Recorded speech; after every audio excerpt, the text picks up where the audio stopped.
Daniel 2 and verse 45. Forasmuch as thou sawest that the stone was cut out of the mountain without hands, and that it brake in pieces the iron, the brass, the clay, the silver, and the gold. What is the stone? And what mountain is this stone cut out of?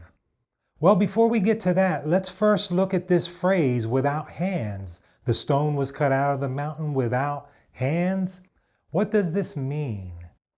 Now, we know there's a literal sanctuary in heaven that God built, and it was Moses who built the earthly one.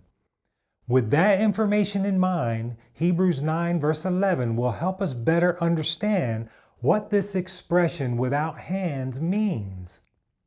But Christ, being come and high priest of good things to come, by a greater and more perfect tabernacle, not made with hands, that is to say, not of this building.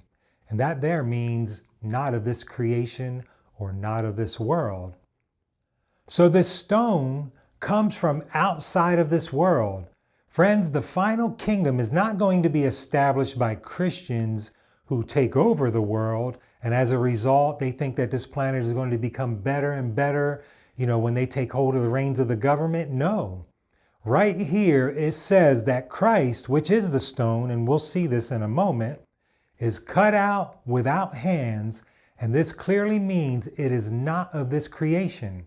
It's a supernatural kingdom from outside of human history. It's not from inside, and it's not because of any human event.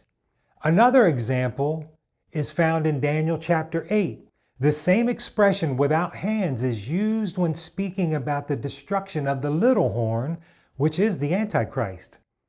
Verse 25 says, speaking of Antichrist, and through his policy also he shall cause craft to prosper in his hand, and he shall magnify himself in his heart, and by peace shall destroy many.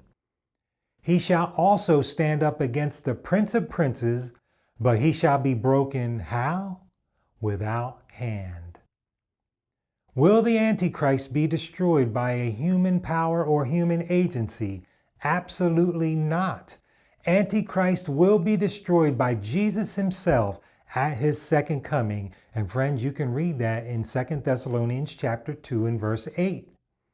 Now, one more example where this expression without hand is used is found in Mark 14 verse 15.